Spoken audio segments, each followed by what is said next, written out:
શ્રી સ્વામિનારાયણ ભગવાનની જય, અક્ષર પુરુષોત્તમ મહારાજની જય, ગુણાતીતાનંદ સ્વામી મહારાજની જય, ભગતજી મહારાજની જય, શાસ્ત્રીજી મહારાજની જય, યોગીજી મહારાજની જય, પ્રમુખ સ્વામી મહારાજની જય, મહંત સ્વામી મહારાજની જય, પ્રમુખ સ્વામી મહારાજ શતાબ્દી મહોત્સવની જય. જય સ્વામિનારાયણ. આજે 15મી ઓગસ્ટ, ભારતનો સ્વાતંત્ર્ય દિન. આ ઐતિહાસિક મહત્વપૂર્ણ દિવસે અનાદિ અજ્ઞાનરૂપ માયાથી સ્વતંત્ર થવા માટે ઉત્સુક એવા આપ સૌ હરિભક્તોનું આજની રવિસભામાં હૃદયપૂર્વક સ્વાગત છે. આવો સભાનો શુભારંભ કરીએ સ્વામિનારાયણ મહામંત્રની મંગલમય ધૂન દ્વારા.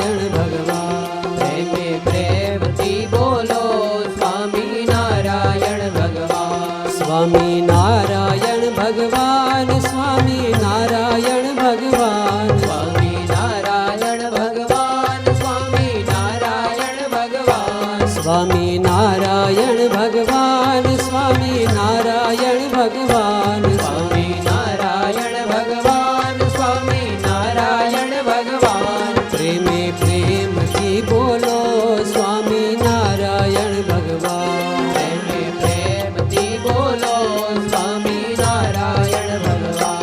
અક્ષરધામમાં રહેનાર સ્વામિનારાયણ ભગવાન, અક્ષરધામમાં રહેનાર સ્વામિનારાયણ ભગવાન, સ્વામિનારાયણ ભગવાન, સ્વામિનારાયણ ભગવાન, સ્વામિનારાયણ ભગવાન, સ્વામિનારાયણ ભગવાન. જીવને મોક્ષનો આધાર સ્વામિનારાયણ ભગવાન, જીવને મોક્ષનો આધાર સ્વામિનારાયણ ભગવાન, સ્વામિનારાયણ ભગવાન, સ્વામિનારાયણ ભગવાન, સ્વામિનારાયણ ભગવાન, સ્વામિનારાયણ ભગવાન. પ્રમુખ સ્વામી માં વસનાર સ્વામિનારાયણ ભગવાન, પ્રમુખ સ્વામી માં વસનાર સ્વામિનારાયણ ભગવાન, સ્વામિનારાયણ ભગવાન, સ્વામિનારાયણ ભગવાન, સ્વામિનારાયણ ભગવાન, સ્વામિનારાયણ ભગવાન. મહંત સ્વામી માં વસનાર સ્વામિનારાયણ ભગવાન, મહંત સ્વામી માં વસનાર સ્વામિનારાયણ ભગવાન, સ્વામિનારાયણ ભગવાન, સ્વામિનારાયણ ભગવાન, સ્વામિનારાયણ ભગવાન,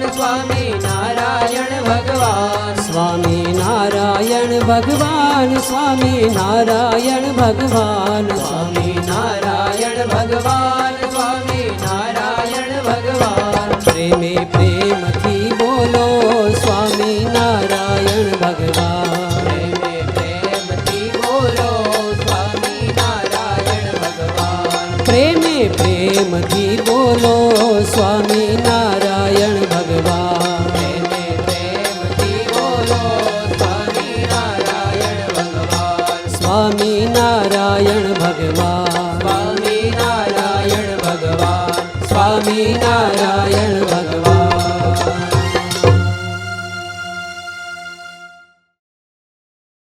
અત્યારે પવિત્ર શ્રાવણ માસ ચાલી રહ્યો છે. સાથે સાથે આ વર્ષ આપણા પ્રાણ પ્યારા ગુરુહરિ પ્રમુખ સ્વામી મહારાજનું શતાબ્દી વર્ષ પણ છે.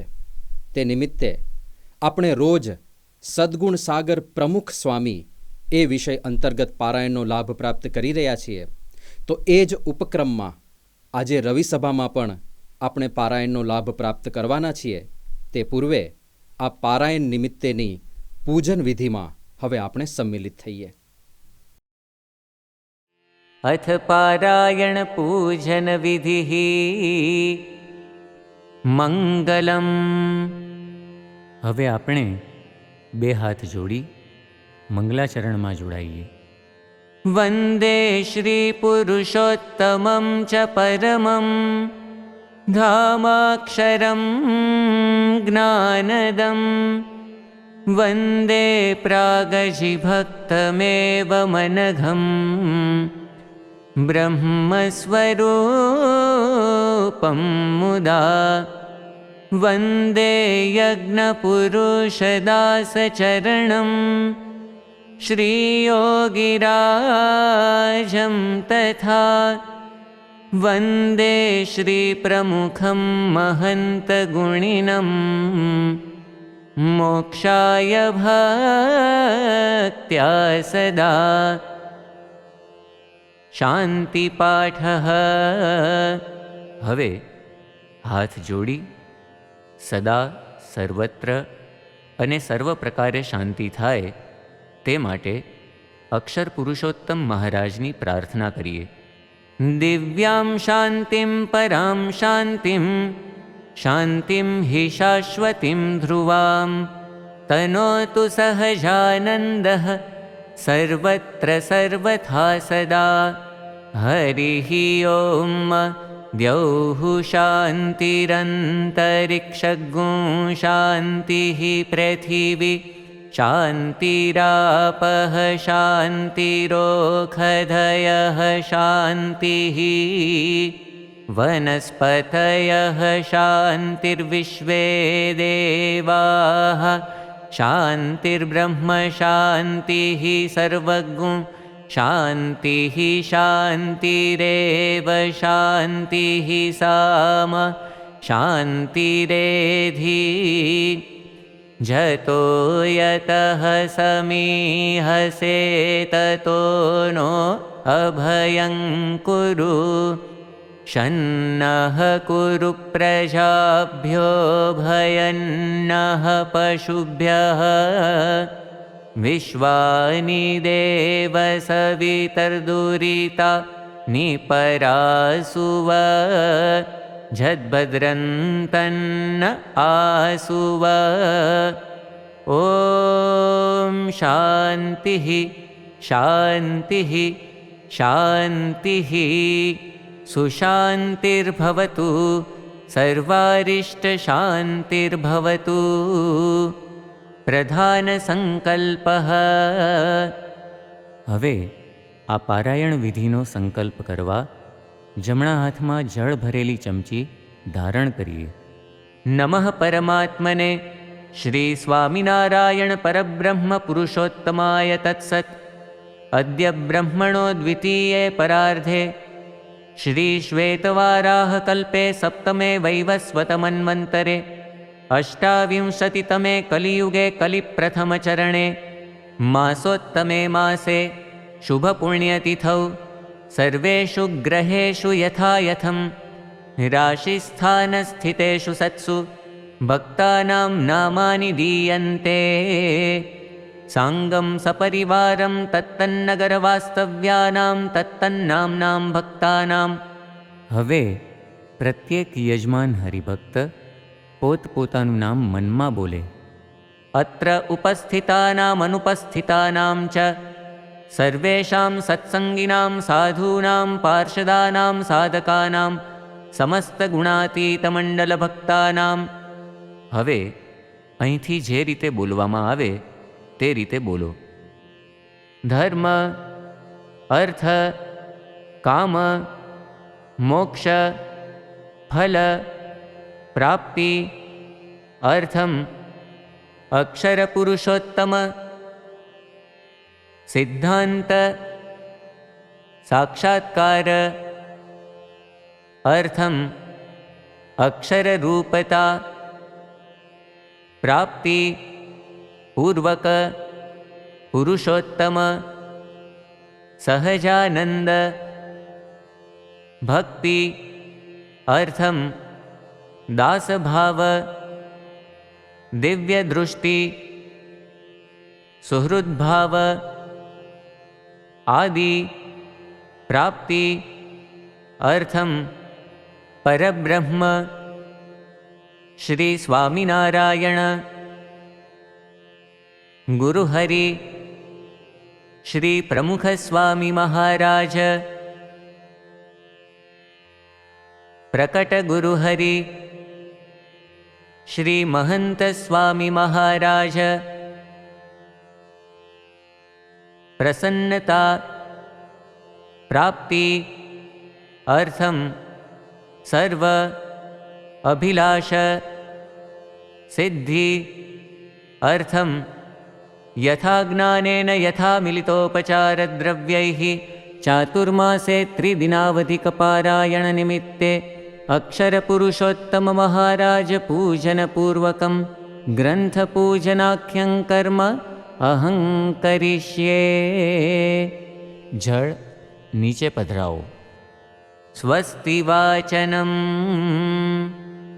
હવે આપણે સૌ પોતપોતાના ઘરમાં બાજોઠ ઉપર પધરાવેલા અક્ષર પુરુષોત્તમ મહારાજ તેમજ ગુરુ પરંપરાની મૂર્તિઓ તેમજ ગ્રંથનું કંકુ અને અક્ષતથી પૂજન કરીશું અને ત્યારબાદ પરિવારના દરેક સદસ્યોના ભાલે પણ કંકુ અને ચોખાનો ચાંદલો કરીશું.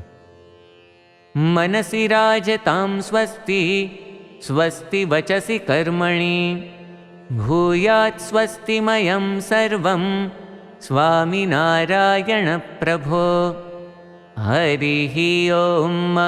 સ્વસ્તિ ન ઇન્દ્રો વૃદ્ધશ્રવાઃ સ્વસ્તિ નઃ પૂષા વિશ્વવેદાઃ સ્વસ્તિ નસ્તાર્ક્ષ્યો અરિષ્ટનેમિઃ સ્વસ્તિ નો બૃહસ્પતિર્દધાતુ ભદ્રં કર્ણેભિઃ શૃણુયામ દેવા ભદ્રં પશ્યેમાક્ષભિર્જત્રાઃ સ્થિરૈરંગૈસ્તુષ્ટુવાગુંસસ્તનુ ભિર્વ્યશેમહિ દેવહિतं જદાયુઃ. શ્રી સ્વામિનારાયણ ભગવાનની જય. ગઈકાલથી પૂજ્ય અક્ષરવત્સલ સ્વામીએ વિરલ વિશ્વકર્મા પ્રમુખ સ્વામી મહારાજ એ વિષયક પારાયણનો શુભારંભ કર્યો છે. આજે તેઓની પારાયણના દ્વિતીય દિવસે આપણે તેઓને વિનંતી કરીએ કે પારાયણનો દોર આગળ ચલાવે. પૂજ્ય અક્ષરવત્સલ સ્વામી. સદ્ગુણ સાગર પ્રમુખ સ્વામી વંદન કરીએ શિરનામી. આ વ્યાખ્યાન માળામાં વિરલ વિશ્વકર્મા પ્રમુખ સ્વામી મહારાજ એ વિષયક પ્રવચનનો પારાયણનો આજે દ્વિતીય દિવસ છે. પરમ પૂજ્ય પ્રમુખ સ્વામી મહારાજની સર્જનાત્મકતા એ વિશે આપણે ગઈકાલે કેટલીક વાતો માણી હતી અને આજે એ વિષયનો દોર આપણે આગળ લંબાવીશું. આજે 15મી ઓગસ્ટ ભારતની આઝાદીને આજે 75મું વર્ષ બેઠું. આઝાદ ભારતના આ 74 વર્ષ દરમિયાન અને તે પહેલાંના હજારો વર્ષ દરમિયાન સૌ કોઈએ ઇતિહાસમાં અનુભવ્યું છે કે રાષ્ટ્રીય મૂલ્યો કે રાષ્ટ્રના જતન અને વિકાસ માટે સૌથી મોટી કોઈ તાકાત હોય તો તે પ્રજાની શક્તિ છે, પ્રજાની તાકાત છે. આપણા દેશનું શાસન પ્રજાસત્તાક શાસન છે. પ્રજાની શક્તિ. કોઈ પણ રાષ્ટ્ર કે કોઈ પણ સત્તા ક્યારેય શસ્ત્રો, ધન, સંપત્તિ, વૈભવ કે બીજા પરિમાણોથી મહાન બનતા નથી.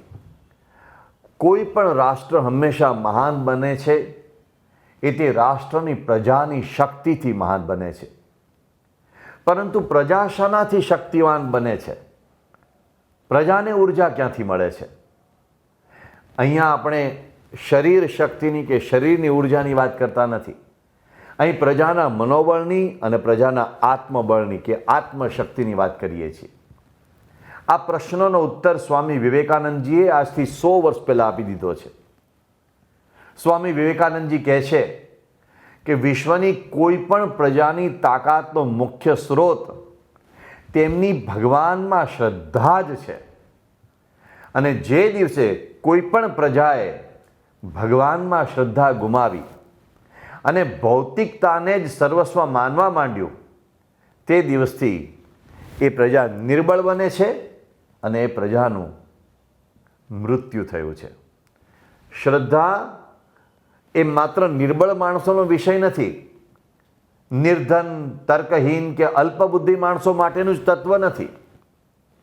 કેટલાક લોકો એવું માને છે કે આવા નિર્બળ ને તર્કહીન ને અલ્પબુદ્ધિ લોકો જ શ્રદ્ધામાં માને, પરંતુ વિશ્વવિખ્યાત મહાનુભાવો, બુદ્ધિમંતો, શ્રેષ્ઠીઓ, તર્કશીલો, એમના ઉપર આપ દ્રષ્ટિ કરશો તો આપણને પ્રતીતિ થશે. દાખલા તરીકે મહાત્મા ગાંધીજી બહુ જ તર્કશીલ હતા અને મહાત્મા ગાંધીજી એ ઇંગ્લેન્ડમાં લો ભણેલા, સાઉથ આફ્રિકામાં લોયર હતા, રાષ્ટ્રપિતા તો પછી બન્યા, પણ એક પ્રખર બુદ્ધિમંત ને તર્કશીલ વ્યક્તિ હતા. મહાત્મા ગાંધીજી લખે છે કે મારી તમામ સફળતાઓનું રહસ્ય, મારી શાંતિનું રહસ્ય ભગવાનમાં દ્રઢ શ્રદ્ધા છે. ભગવાન જ મારા દ્વારા બધું કરાવે છે, પછી હું કઈ રીતે અશાંત કે દુઃખી હોઈ શકું? આ મારી શ્રદ્ધા છે. અમેરિકામાં આજે પણ જેનું નામ ખૂબ આદરપૂર્વક લેવાય છે એવા વિશ્વ પ્રસિદ્ધ ઉદ્યોગપતિ જેડી રોકફેલર, એણે લખેલું, હું ભગવાનમાં માનું છું, હું માનું છું, અને તેમની ઈચ્છા અને મરજીમાં ભળી જઈએ કે તેમના કર્તૃત્વમાં શ્રદ્ધા ધરાવીએ, તેમાં જ સંતોષની શ્રેષ્ઠ અનુભૂતિ થઈ છે. જેમ્સ ક્લાર્ક, કેટલો પ્રસિદ્ધ વ્યક્તિ, એ લખે છે, all the strength and force of man comes from his faith in things unseen. He who believes is strong. He who doubts is weak. Strong convictions precede great actions. અર્થાત આપણે જેમને નથી નિરખી શકતા એવા પરમાત્મામાં દ્રઢ શ્રદ્ધા રાખીએ, તેમાંથી જ જીવનની તમામ તાકાત અને ગતિ પ્રાપ્ત થાય છે. જે શ્રદ્ધા ધરાવે છે તે તાકાતવાન અને મજબૂત છે. જે શંકા ધરાવે છે તે નિર્બળ રહે છે. દ્રઢ શ્રદ્ધા માણસને મહાન કર્મો પ્રત્યે પ્રેરે છે. તો રશિયા એક નાસ્તિકતા ધરાવતો દેશ, એક કમ્યુનિસ્ટ ફિલોસોફીમાં માનનારો દેશ. ત્યાંના પ્રસિદ્ધ ચિંતક લિયો ટોલ્સ્ટોય, એને કોઈકે પૂછ્યું કે આપને ભગવાનમાં શ્રદ્ધા છે, અને જો ભગવાનમાં આપ શ્રદ્ધા ધરાવતા હોય તો સમજાવશો કે ભગવાનમાં શ્રદ્ધા રાખવાની શી જરૂરિયાત છે? ટોલ્સ્ટોયે સૂત્રાત્મક જવાબ આપ્યો હતો, where there is faith there is love, where there is love there is peace, where there is peace there is God, and where there is God there is no need. એટલે કે જ્યાં શ્રદ્ધા છે ત્યાં પ્રેમ છે, જ્યાં પ્રેમ છે ત્યાં શાંતિ છે, જ્યાં શાંતિ છે ત્યાં સ્વયં પરમાત્મા છે, અને જ્યાં પરમાત્મા છે ત્યાં બીજા કશાની જરૂર નથી, ત્યાં બધું જ છે. મંદિર એક એવી ભૂમિ છે કે જ્યાં શ્રદ્ધા દ્વારા માણસ અને પરમાત્મા વચ્ચે એક મધુર સંવાદ રચાય છે. ટોલ્સ્ટોય આગળ કહે છે, the proverb is true that says one may live without father or mother but cannot live without faith in God. એટલે કે ભગવાન પ્રત્યેની શ્રદ્ધા કેટલી આવશ્યક છે. કદાચ માણસને પોતાના માતા પિતા અનુપસ્થિત હશે તો ચાલશે, પણ ભગવાનમાં શ્રદ્ધા વિના નહીં ચાલે. કાર્લ જંગ એ આધુનિક મનોચિકિત્સા વિજ્ઞાનનો પિતામહ ગણાય છે. એ ત્યાં સુધી કહે છે કે છેલ્લા 30 વર્ષમાં વિશ્વના તમામ વિકસિત દેશોના લોકોએ મારી સલાહ લીધી છે. એ બધા જ દર્દીઓમાંથી 35 વર્ષથી ઉપરનો એક પણ દર્દી એવો નહોતો કે જેના દર્દનો અંતિમ ઉપાય જીવનમાં કે ભગવાનમાં શ્રદ્ધા ન હોય.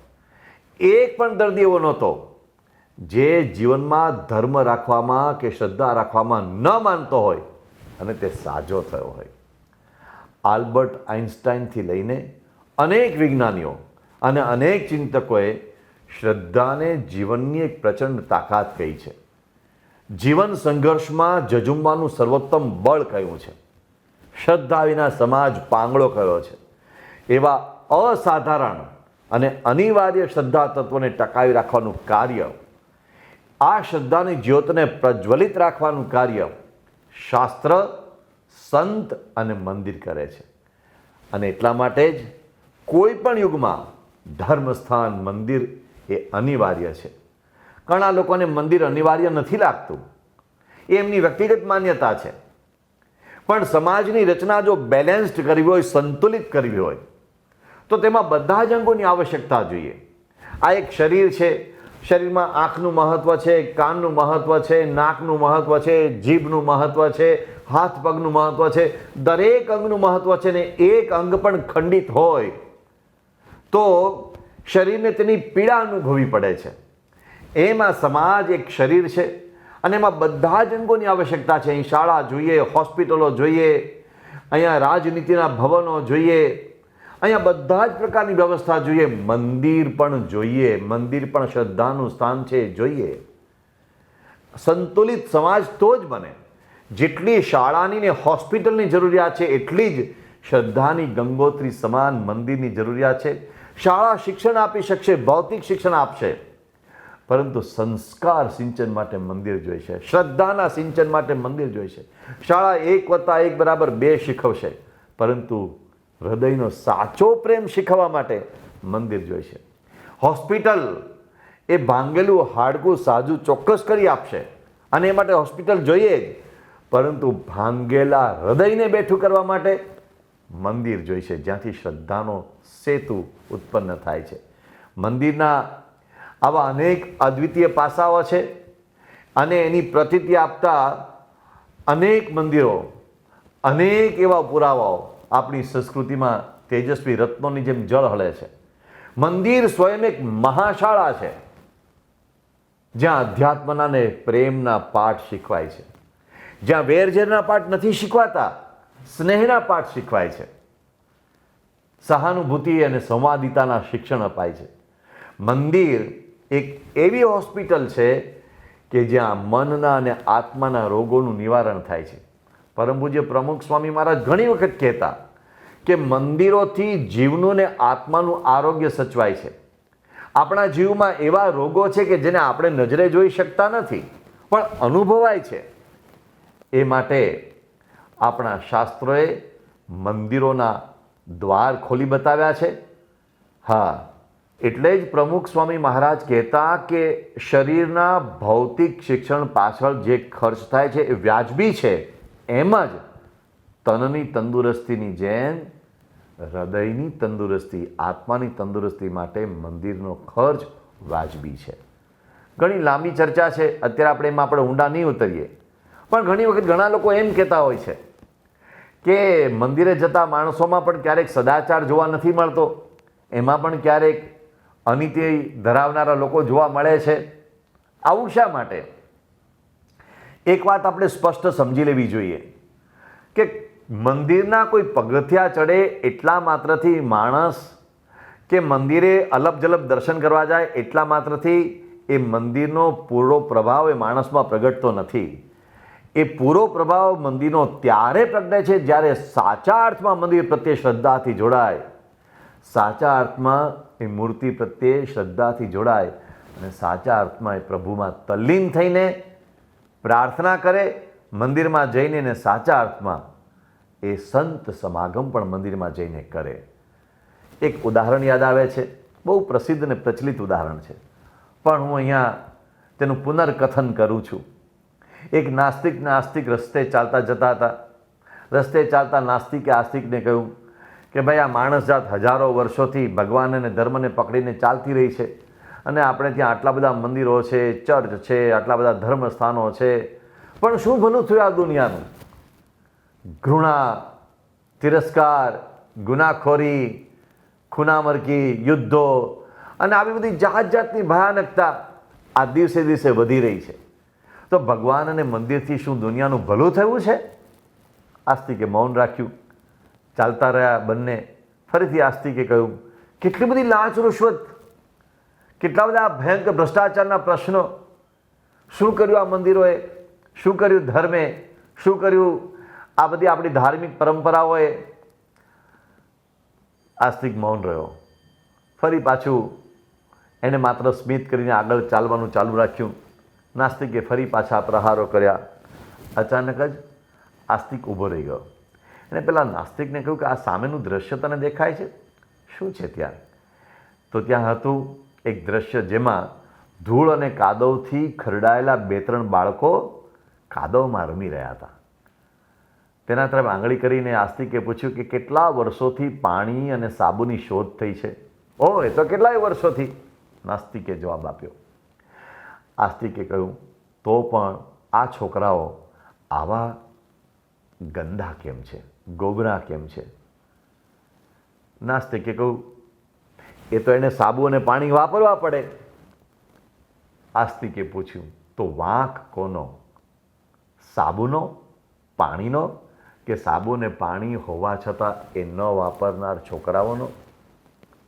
પહેલાં એ કહ્યું કે હા, જે ન વાપરે તેનો વાંક છે. આસ્તિકે કહ્યું, હું બસ એમ જ કહું છું. આપણે ત્યાં ધર્મ છે, મંદિર છે, સંત છે, શાસ્ત્રો છે, બધું જ છે, પણ માણસે તેને જીવનમાં એપ્લાય કરવું પડે, એ જીવનમાં અપનાવવું પડે, એ આદેશોને હૃદયમાં ધારવા પડે, અને તો જ લાભ થાય. કદાચ કોઈ ધર્મમાં જાય, મંદિરમાં જાય અને એ આદેશોને અપનાવે નહીં, માત્ર ત્યાં જાય, તો તે સ્વાભાવિક છે કે ગંદો એટલે કે અસદાચારી રહે. એમાં વાંક મંદિરનો નથી, પણ એને એપ્લાય ન કરનારનો વાંક છે. હા, મંદિરો તો સદાચારના ઝરણા છે. કવિ નાનાલાલે કહ્યું, સદાચારના ઝરણા છે. એ સદાચારના વિતરણ કેન્દ્રો છે, અને લાખો લોકોને ત્યાંથી સદાચારની પ્રેરણા મળી છે. એના પણ ઇતિહાસમાં ખૂબ પૂરતા પ્રમાણો છે, અને અસંખ્ય લોકોને ત્યાંથી જીવતર જીવવાની સાચી પ્રેરણા મળી છે. પણ જે લોકો ત્યાંથી પ્રેરણા નથી લેતા, એમની બરબાદી એમને મુબારક. હીરાની દુકાનમાં જેટલા ગ્રાહકો પ્રવેશે બધા જ હીરા નથી લેતા, એ એમની દુર્બળતા છે, પણ એનાથી કંઈ એ દુકાનના હીરા ખોટા નથી થઈ જતા. હા, ક્યારેક મંદિરમાં જતો માણસ તાત્કાલિક સુધરી જતો ન દેખાય, પણ જો એ નિયમિત રૂપે જાય તો ક્યારેક પવિત્રતાની એક અદ્રષ્ટ અસર પણ ચોક્કસ ઉપજતી હોય છે. તાત્કાલિક સીધા સ્વરૂપમાં એને કોઈ ન પણ જોઈ શકે, પણ અસર લાંબે ગાળે ચોક્કસ થાય છે, એ હકીકત છે. એના માટે આપણી પાસે નિરાળી દ્રષ્ટિ હોવી જોઈએ. તો આવી આપણી મંદિરની એક અદ્ભુત પરંપરા છે. એ મંદિરની પરંપરાને પરબ્રહ્મ ભગવાન શ્રી સ્વામિનારાયણે નવું જીવન આપ્યું, અને એને અનુસરતા BAPS સ્વામિનારાયણ સંસ્થામાં બ્રહ્મ સ્વરૂપ શાસ્ત્રીજી મહારાજે, ત્યાર પછી બ્રહ્મ સ્વરૂપ યોગીજી મહારાજે, અને ત્યાર પછી પરમ પૂજ્ય પ્રમુખ સ્વામી મહારાજે એક વિરલ વિશ્વકર્મા તરીકે મંદિરોની આ એક અદ્ભુત નિરાળી સૃષ્ટિ વિશ્વભરમાં વિકસાવી છે. અને પ્રમુખ સ્વામી મહારાજ ઘણી વખત કહે છે કે આજે ભૌતિકવાદ ખૂબ વધ્યો છે. પૈસા પાછળની દોટને કારણે માણસ ન કરવાનું ઘણું બધું કામ કરે છે. એને પૈસાના સાચા ઉપયોગની ખબર નથી, કારણ કે મૂળ સંસ્કાર ભૂલાયા છે. આપણા અસલ સંસ્કાર સાચવવાના છે, ભગવાન અસલ છે, અને એ સાચવવાના પ્રયત્નો આજે થતા નથી. આપણે જો આત્માને જાણીશું, પરમાત્માને જાણીશું, તો અહમ નહીં રહે, અને પરમાત્માનો ભાવ જો દ્રઢ થશે તો તેનાથી શાંતિ થશે, અને એ ભાવ મંદિરોથી અને મંદિરોમાં થતા સત્સંગથી દ્રઢ થાય છે. મંદિરોથી આપણી આધ્યાત્મિક સંપત્તિ દ્રઢ થાય છે. આ આધ્યાત્મિક સંપત્તિની વાત યાદ આવી એટલે મને આપણી ભારતીય સંસ્કૃતિના વિરાસત, એના વારસાની વાત યાદ આવી. આજે પશ્ચિમના ભૌતિકવાદથી કે તર્કવાદથી અંજાઈને કેટલાક લોકો મંદિર જેવી આપણી ભારતીય સંસ્કૃતિની અદ્ભુત વિરાસત, તેની વિડંબના કરી રહ્યા છે. ત્યારે તમે વિશ્વવિખ્યાત મહામાનવોના અભિપ્રાયો તરફ નજર કરી લેજો. આર્નોલ્ડ ટોયનબી, વિશ્વવિખ્યાત બ્રિટિશ ચિંતક અને ઇતિહાસવિદ, એણે એક અદ્ભુત વાત લખી છે. It is already becoming clear that a chapter which had western beginning will have to have an Indian ending.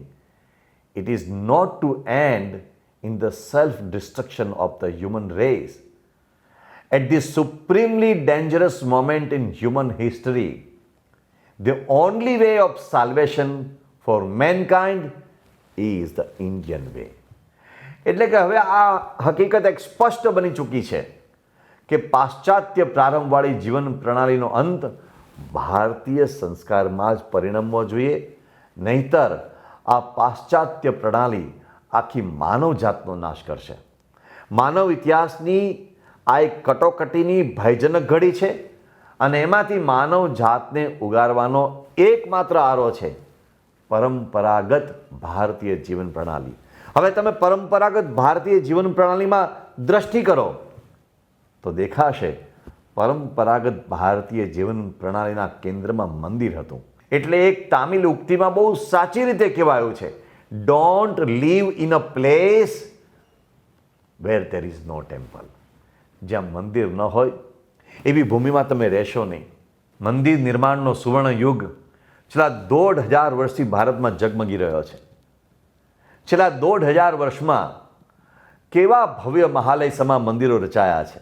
સિલસિલો ઉત્તર, દક્ષિણ, પૂર્વ, પશ્ચિમ, ખૂણે ખૂણે ભારતમાં જે મંદિરો સ્થપાયા છે, વૈદિક આધાર પર જે શાસ્ત્રો, સ્થાપત્ય શાસ્ત્રો રચાયા, એના દ્વારા જે મંદિરો રચાયા છે એ ખરેખર અદ્ભુત મંદિરો છે. તમે ઇલોરાનું ભવ્ય કૈલાસ મંદિર જુઓ, કે સમયના ચક્રો પર દોડતું કોણાર્કનું સૂર્ય મંદિર જુઓ, કે મદુરાઈના મીનાક્ષી મંદિરના ભવ્ય મહાદ્વારો તમે જુઓ, કે રામેશ્વરની કલાત્મક પરિક્રમા જુઓ, કે બંગાળમાં વિષ્ણુપુર છે ત્યાંના ટેરાકોટાના મંદિરો જુઓ, કે બેલુર અને સોમનાથપુરના કલા પ્રચુર નાજુક મંદિરો જુઓ, કે ભુવનેશ્વર અને જગન્નાથપુરીના ગગનચુંબી મંદિરો જુઓ, કે બૃહદેશ્વર, તાંજોર, આસમાનને આમતું તેનું તમે શિખર જુઓ, આસામનું કામાખ્યા મંદિર જુઓ, ગુજરાતમાં દ્વારકાધીશનું મંદિર જુઓ, ગ્વાલિયરનું સહસ્રબાહુ મંદિર જુઓ, ઉજ્જૈનનું મહાકાલ મંદિર જુઓ, કે કાશી વિશ્વનાથનું મંદિર જુઓ, કે સારંગપુરનું સ્વામિનારાયણ BAPS મંદિર જુઓ, કે ગાંધીનગર અને દિલ્હીના સ્વામિનારાયણ અક્ષરધામના મંદિરો જુઓ. આ બધા જ મંદિરો ભારતીય સંસ્કૃતિની યશકલગી સમા છે. આ બધા જ મંદિરો એ ભારતીય સંસ્કૃતિની ધજા ફરકાવે છે. યુગોથી આ સંસ્કૃતિના કેન્દ્રમાં રહેલા મંદિરોના આ એક અદ્ભુત પ્રભાવને ક્યારેક કાળની રજ પણ ચઢી, પરંતુ ભગવાન સ્વામિનારાયણે પુનઃ એના પ્રભાવને વિશેષ દ્રઢ કર્યો અને ભગવાન સ્વામિનારાયણ પછી, શાસ્ત્રીજી મહારાજ ને યોગીજી મહારાજ પછી પ્રમુખ સ્વામી મહારાજે એક અદ્ભુત ક્રાંતિ કરી, જેમણે પ્રચંડ પુરુષાર્થ કરીને વિશ્વના 5 ખંડોમાં 1200થી વધારે મંદિરો રચીને આ ભારતીય ધરોહરને વિશ્વભરમાં વિસ્તારી છે. મંદિરો રચવા અને એ પણ 1000થી વધારે વર્ષો સુધી ભારતીય સંસ્કૃતિની ધરોહર બનીને, શ્રદ્ધા, સંસ્કાર, સંસ્કૃતિની ભાગીરથી બનીને દેશ વિદેશમાં બનાવવા, અને એવા મંદિરો જે માનવ સેવાઓની દિનરાત પ્રવૃત્તિ કરતા રહે, એવા મંદિરો જે સંસ્કારની ગંગા વહાવતા રહે, આવા મંદિરો રચવા એ કોઈ સામાન્ય કામ નથી. અને એ પણ લોકોમાં સમર્પણ ભાવના જગાવીને, સેવા ભાવના જગાવીને મંદિરો રચવા, આ કેટલું એક અસાધારણ કાર્ય છે. કદાચ કઠિનમાં કઠિન કાર્ય છે, પરંતુ પ્રમુખ સ્વામી મહારાજે એ કાર્ય પોતાના 95 વર્ષના જીવનકાળ દરમિયાન એક અદ્વિતીય રીતે કર્યું છે. એના ઉપર માત્ર દ્રષ્ટિ કરો તો સાચે જ લાગે કે ખરેખર તેઓ વિરલ વિશ્વકર્મા હતા. મંદિર નિર્માણની એમણે કોઈ એક વાત કોઈકને કરી દીધી અને મંદિરો થઈ ગયા એમ નથી. મંદિર નિર્માણની ઝીણામાં ઝીણી બાબતની કાળજી લઈને તેઓએ જગતની અજાયબી સમા મંદિરો રચ્યા છે. હું જરા એક આખી એ પ્રક્રિયા પર એક એની સ્મરણ યાત્રા કરાવી દઉં.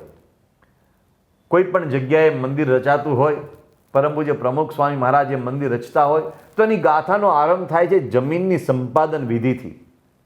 ત્યારથી પ્રમુખ સ્વામી મહારાજ એમાં સંપૂર્ણપણે હોમાઈ ગયા હોય. સ્વામી શ્રી ભક્તોના સમુદાયને લક્ષમાં લઈને મંદિર રચવાનો નિર્ણય કરે ત્યારે પહેલાં પહેલો પ્રશ્ન આવે કે મંદિર કયા સ્થળે રચવું.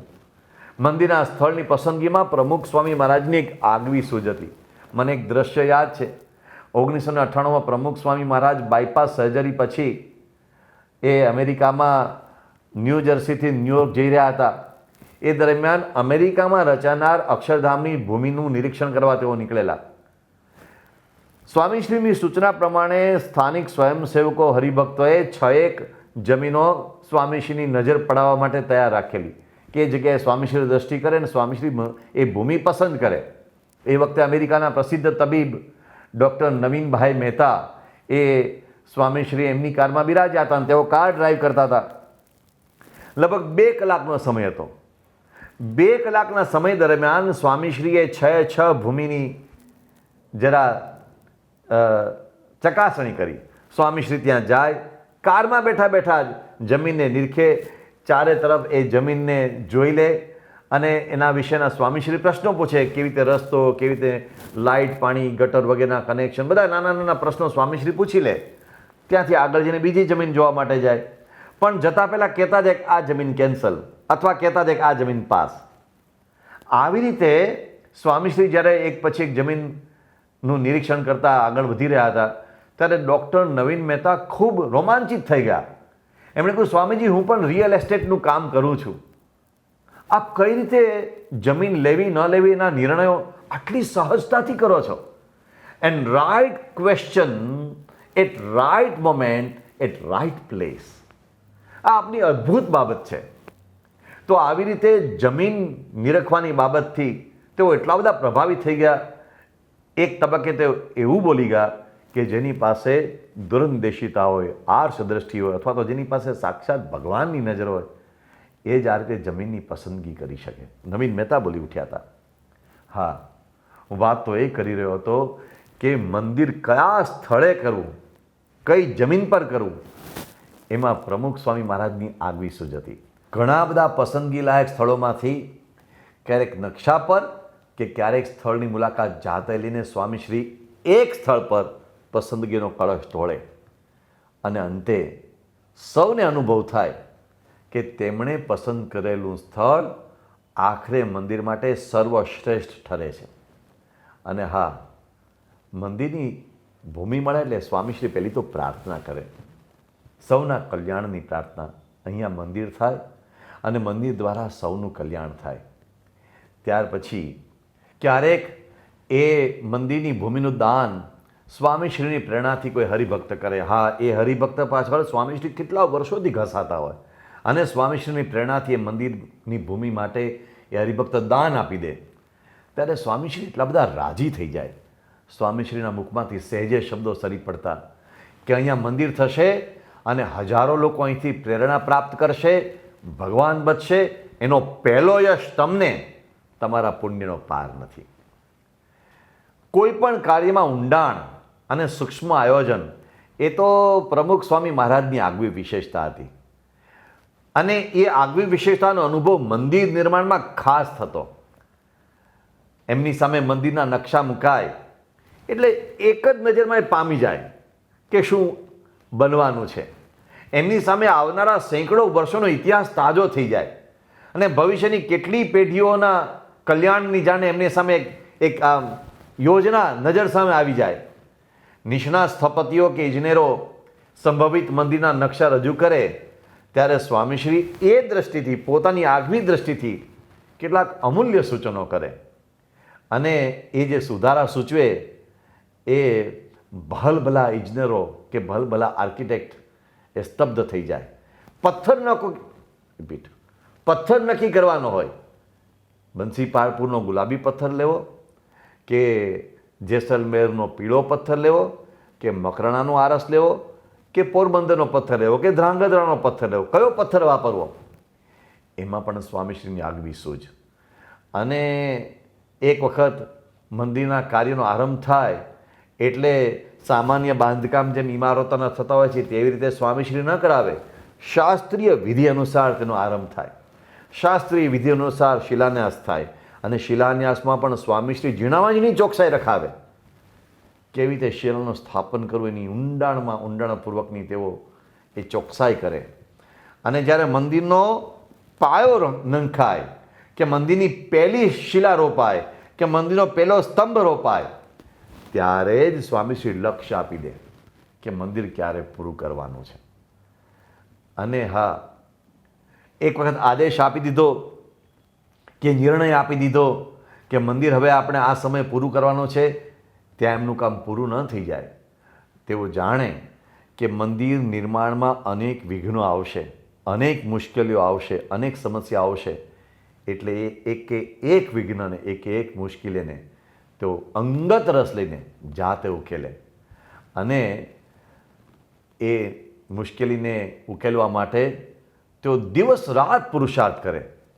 વળી જ્યારે મંદિર બંધાતું હોય ત્યારે સ્થળ ઉપર નિરીક્ષણ કરવા માટે પધારે, એક ખૂણ એમની નજરમાં આવી જાય અને એમના સૂક્ષ્મ નિરીક્ષણમાં કોઈ વસ્તુ બાકી ન રહે. અને સ્થળ ઉપર એમની જે સૂક્ષ્મ સૂચના મળે એનો પેલા આર્કિટેક્ટ કે એન્જિનિયરે ક્યારેય વિચાર પણ ન કર્યો હોય. એટલે ક્યારેક એમની જ્યારે એ દ્રષ્ટિથી કંઈક નવો સુધારો થાય ત્યારે આર્કિટેક્ટ કે એન્જિનિયર વાહ બોલી ઉઠે.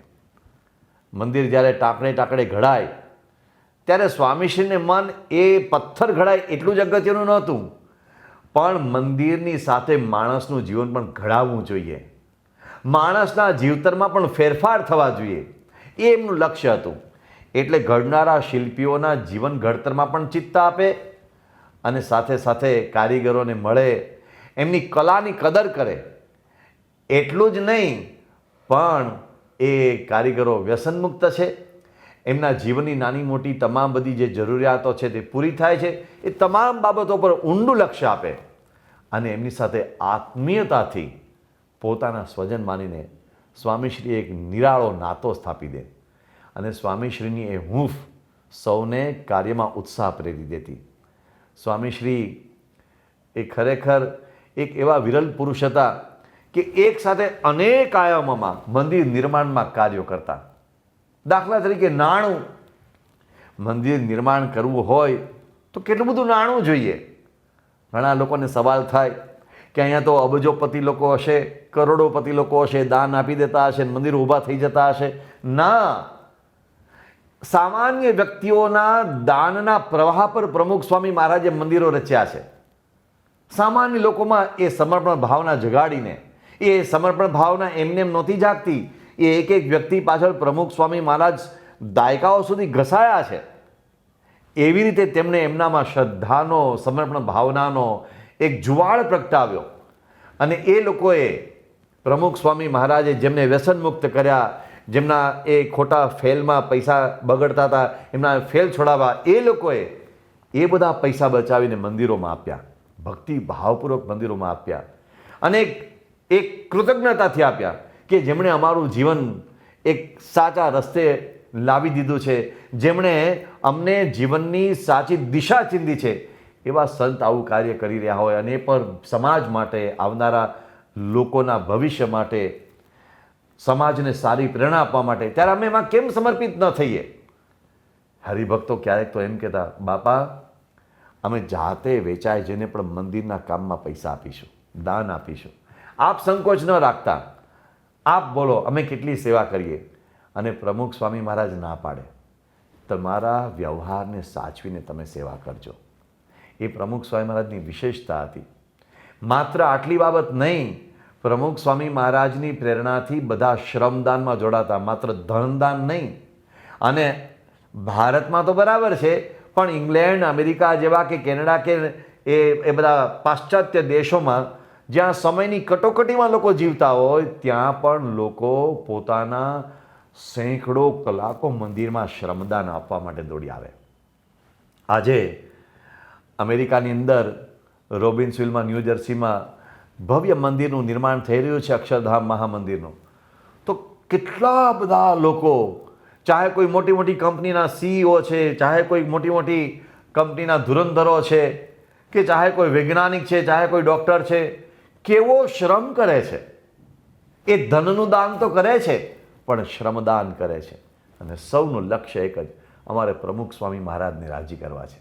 વર્તમાન સમયે અમારે મહંત સ્વામી મહારાજને રાજી કરવા છે. એક બાજુ મંદિર નિર્માણનું કાર્ય પ્રમુખ સ્વામી મહારાજની પ્રેરણાથી આમ ચાલતું હોય, બીજી તરફ સ્વામીશ્રી મૂર્તિ નિર્માણમાં પણ એટલું જ ધ્યાન આપતા હોય. હા, મૂર્તિ કલામાં પ્રમુખ સ્વામી મહારાજની ઊંડી સૂઝ, અને પ્રત્યેક મંદિરની મૂર્તિના નિર્માણમાં, એ મૂર્તિમાં એમનો બહુ જ ચોકસાઈનો આગ્રહ. સ્વામીશ્રી ઘણી વખત કહેતા કે મૂર્તિ તો મંદિરનો આત્મા છે. એટલે કલાકાર જ્યારે મૂર્તિ તૈયાર કરતો હોય ત્યારે સ્વામીશ્રી સૂક્ષ્મમાં સૂક્ષ્મ સૂચનો આપે, કલાકાર પણ દંગ રહી જાય. કારણ કે સ્વામીશ્રી કલાની દ્રષ્ટિ નહોતા જોતા, ભાવની દ્રષ્ટિએ જોતા હતા. એમને મૂર્તિમાં સાક્ષાત પરમાત્મા દેખાતા હતા. પોતે તો વિતરાગી, પૂર્ણ વૈરાગી, પણ ભગવાનની મૂર્તિને વસ્ત્રો કેવા ધરાવવા, ભગવાનની મૂર્તિના હોઠ કેવા હોવા જોઈએ, ભગવાનની મૂર્તિની મૂછ કેવી હોવી જોઈએ, એમના હોઠ ઉપર જે ખંજન કરવામાં આવતું હોય એ કેવું હોવું જોઈએ, એમની ગાલની ટીબકડી હોય તો એ કેવી હોવી જોઈએ, એમની આંખોના નેણ અને એને આંખોની કેવી એ પહોળાઈ હોવી જોઈએ. ઝીણામ ઝીણી બાબતો પ્રમુખ સ્વામી મહારાજ સૂચના જ્યારે કરે ત્યારે મૂર્તિમાં એક અનોખો ઓપ આવી જાય. એમ કરતાં કરતાં પ્રાણ પ્રતિષ્ઠા વિધિ થાય. સ્વામીશ્રી પ્રાણ પ્રતિષ્ઠા કરવા માટે બિરાજે. એ પણ જેણે જેણે નિરખી છે એ ક્યારેય ભૂલી નહીં શકે. સ્વામીશ્રી પ્રાણ પ્રતિષ્ઠા વિધિ કરતી વખતે મૂર્તિમાં એકાકાર થઈ ગયા હોય, એ મૂર્તિમય બની ગયા હોય. કારણ કે લોકો જેને આરસ પહાણ તરીકે જોતા હોય છે, લોકો જેને ધાતુની મૂર્તિ તરીકે જોતા હોય છે, લોકો જેને ચિત્રામણની મૂર્તિ તરીકે જોતા હોય છે, અને પ્રમુખ સ્વામી મહારાજ સાક્ષાત પરમાત્મા તરીકે જોતા હતા. એ રીતે મૂર્તિની પ્રાણ પ્રતિષ્ઠા કરીને સ્વામીશ્રી હંમેશા કહેતા, આ સ્ટેચ્યુ નથી, આ સાક્ષાત ભગવાન છે. અને એટલા માટે જ સ્વામીશ્રી એ મંદિર થયા પછી મૂર્તિના અલંકારો, મૂર્તિની શ્રદ્ધાપૂર્વકની સમય સમયની સેવાઓ, મૂર્તિના અનેક પ્રકારના વાઘાઓ, એ બધી જ બાબતોમાં, મૂર્તિના થાળ, મૂર્તિના ચંદનના વાઘા, નાની મોટી ઝીણી ઝીણી તમામ બાબતોમાં એમનો કેટલો સૂક્ષ્મ આગ્રહ હતો. કારણ કે તેઓ માનતા હતા આમાં જીવંત પરમાત્મા બિરાજે છે. બાપા કહેતા કે મૂર્તિ એ પરમાત્માનું પ્રતીક નથી, એ સાક્ષાત પરમાત્મા છે. એટલે આવી રીતે તેઓ સૌમાં એ શ્રદ્ધા સિંચતા અને સૌને કહેતા, મંદિરમાં આવો તો ભગવાન તમારી પ્રાર્થના સાંભળે છે, એવી શ્રદ્ધાથી પ્રાર્થના કરજો. ભગવાનને કાન છે, ભગવાનને આંખો છે, ભગવાન તમારા પર દ્રષ્ટિ કરશે ને તમારી પ્રાર્થના સાંભળશે. બાપા કહેતા કે ભગવાન આપણા પાલકને પોષક છે. આપણે શ્રદ્ધાપૂર્વક ભગવાનને પ્રાર્થના કરીએ તો ભગવાન અવશ્ય પ્રાર્થના સાંભળે જ. હા, ક્યારેક આપણી ઈચ્છા મુજબ પરિણામ ન આવે, પણ આપણું સારું હોય એવું પરિણામ ભગવાન ચોક્કસ આપણને આપે છે. સ્વામી બાપા કે આ મંદિરનું નિર્માણ પૂરું થઈ ગયું એટલે કામ પૂરું થઈ જતું નથી. અહીંયા સાક્ષાત પરમાત્મા બિરાજ્યા છે. હવે એ પરમાત્મા જે મૂર્તિમાં બિરાજ્યા છે એ હૃદયમાં પધરાવાના છે. એટલે આપણું હૃદય શુદ્ધ કરવું, હૃદય પવિત્ર કરવું, એવું પવિત્ર કરવું કે જ્યાં ભગવાન સાક્ષાત બિરાજે. એટલે કે આપણે ચૈતન્ય મંદિર તૈયાર કરવાનું છે. એ માટે નિયમિત સત્સંગ કરજો, એ માટે નિયમિત દર્શન કરજો, એ માટે નિયમિત સંત સમાગમ કરજો. આવી રીતે પ્રમુખ સ્વામી મહારાજે મંદિરો રચ્યા છે. આ એક એક મંદિરની ઇતિહાસ ગાથા પર તમે દ્રષ્ટિ કરો તો લાગે કે જમીનના સિલેક્શનથી માંડીને લોકોને નિયમિત રીતે દર્શન કરવા સુધી પહોંચાડવા, એ આખી સળંગ પ્રક્રિયા માળામાં એકે એક મણકે પ્રમુખ સ્વામી મહારાજનું પ્રદાન. મને ઉદાહરણ તરીકે દિલ્હીનું અક્ષરધામ અત્યારે યાદ આવે છે. દિલ્હીના અક્ષરધામમાં 5 વર્ષમાં આવું ભવ્ય અક્ષરધામનું નિર્માણ તેમણે કર્યું. એ દ્રશ્ય એક ફિલ્મની પટ્ટીની જેમ અત્યારે મારા માનસપટ ઉપર ઉભરાય છે. કેટલો બધો પ્રમુખ સ્વામી મહારાજનો પ્રચંડ પુરુષાર્થ હતો. રાજસ્થાનમાં એક સાથે 40 સાઇટ ઉપર લાખો ઘનફૂટ પથ્થર ગળાતો હોય, 7,000 કારીગરો દિવસ રાત ટાંકણે પથ્થરને ઘડતા હોય. અક્ષરધામના સ્થળ ઉપર 2,500 થી 3,000 લોકો નિર્માણ પ્રવૃત્તિ કરતા હોય. બીજી બાજુ ક્યાંક મૂર્તિકલાનું કામ ચાલતું હોય, ક્યાંક વળી એની ડિઝાઇનો ચાલતી હોય, વળી છેક ઇટાલીની કરારાના ખાણો, એની જે ખાણો ત્યાંથી પથ્થરના કન્ટેનરો ભરાતા હોય, અને ભારતમાં એક બાજુ 100 સ્થળોએ નીલકંઠ યાત્રા લાર્જ ફોર્મેટ ફિલ્મનું ફિલ્માંકન ચાલતું હોય, એક બાજુ રોબોટિક્સ તૈયાર થતું હોય, નૌકા વિહાર થતું હોય, મ્યુઝિકલ ફાઉન્ટેન તૈયાર થતો હોય, એના માટે નવલહિયા એન્જિનિયરોને પ્રોત્સાહન આપીને એને તૈયાર કરતા હોય. કેટલા બધા કાર્યો એક સાથે પ્રમુખ સ્વામી મહારાજ કરતા હતા. જ્યાં જુઓ ત્યાં તમને પુરુષાર્થ પુરુષાર્થ પુરુષાર્થ દેખાય, પણ કોઈ પબ્લિસિટી નહીં, કોઈ ઘોંઘાટ નહીં, કોઈ ઉચાટ નહીં. એક સાથે શાંતિથી પ્રમુખ સ્વામી મહારાજ કેટલા બધા કાર્યોનું હોલા ઉપાડ દ્વારા સંચાલન કરી રહ્યા હતા. ગંજાવર કામ. આટલા બધા લોકોને એકસાથે પ્રેરણા આપતું આ પરિબળ પ્રમુખ સ્વામી મહારાજ, એ ખરેખર આજે આપણને આશ્ચર્ય થાય છે. મને યાદ આવે છે માનવ અધિકાર પંચના ડાયરેક્ટર જનરલ અને CBIના પૂર્વ ડિરેક્ટર DR કાર્તિકેયન એ જ્યારે અક્ષરધામના દર્શને આવ્યા હતા ત્યારે બોલી ઉઠ્યા હતા, આ એક ચમત્કાર છે. તેઓ કહેતા હતા કે હજારો સ્વયંસેવકો પાસેથી આ કક્ષાની ઉત્તમ રચનાત્મક પ્રવૃત્તિ કરાવી એ અકલ્પનીય છે. પ્રમુખ સ્વામી મહારાજના અનેક ચમત્કારોમાંનો આ એક ચમત્કાર છે. અને હું માનું છું, આ શ્રી કાર્તિકેયનજી બોલે છે કે હું માનું છું કે કોઈ શહેનશાહ આ કામ ન કરી શકે, કોઈ સરકાર ન કરી શકે, કોઈ આંતરરાષ્ટ્રીય સંસ્થા પણ ન કરી શકે. મને એમ લાગે છે વિશ્વભરની સરકારો અને સંસ્થાઓ અહીંથી બોધપાઠ લેવો જોઈએ. કેવી રીતે એક સંત, એક નિસ્પૃહી સંત, એક નિષ્કંચન સંત સમાજ માટે સમગ્ર ત્યાગ કરીને આટલો પ્રેમ અને સમર્પણ ભાવ પ્રેરી શકે છે અને આવું અદ્ભુત સર્જન કરી શકે છે. એ સરકારે અને કોઈ પણ મલ્ટીનેશનલ કંપનીએ પ્રમુખ સ્વામી મહારાજ પાસેથી શીખવું જોઈએ. 30 કરોડ માનવ કલાકોની સેવા અક્ષરધામ પાછળ વપરાય છે. આ ચમત્કાર નથી તો બીજું શું છે? એવરેસ્ટ ઉદ્યોગ પરિવારના ઉદ્યોગપતિ શ્રી ML ગુપ્તા એ અક્ષરધામના નિર્માણ કાર્ય દરમિયાન ત્યાં આવેલા અને થોડા જ સમય પછી એનું ઉદ્ઘાટન હતું. એટલે તે ઉદ્ઘાટન સમયે આવેલા. એમણે કહ્યું કે હું થોડા સમય પહેલાં અહીંયા આવ્યો હતો ત્યારે મને લાગતું નહોતું કે આવું भव्य कार्य आ थोड़ाक ज महीनों में पूर्ण थी जैसे. एमने कहूँ मुझे लगता था कि इतना भव्य काम है, ये इतनी भव्य व्यवस्था है कि ये कैसे पूर्ण होगा इतने कम समय अंतराल में. लेकिन साथ ही मैंने जब स्वामी जी के दर्शन किए तो उनके अंदर में जो मैंने सादगी देखी, त्याग देखा और भव्यता मैंने पाई, उससे मुझे विश्वास हो गया था कि कोई काम इनके सानिध्य में रहकर असंभव नहीं है. खरेखर 5 વર્ષમાં આ કાર્ય પૂરું કરવું, પણ એની પાછળ પ્રમુખ સ્વામી મહારાજની 32 વર્ષની ધીરજપૂર્વકની તપસ્યા હતી.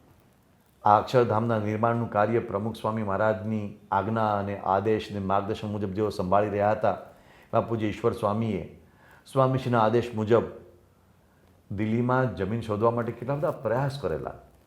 અને એ સમયે દિલ્હીના ધુરંધરો કહેતા હતા કે ભાઈ તમે તમારે અક્ષરધામનું નિર્માણ કરવું હોય તો દિલ્હીની બહાર કોઈ જમીન શોધી લો.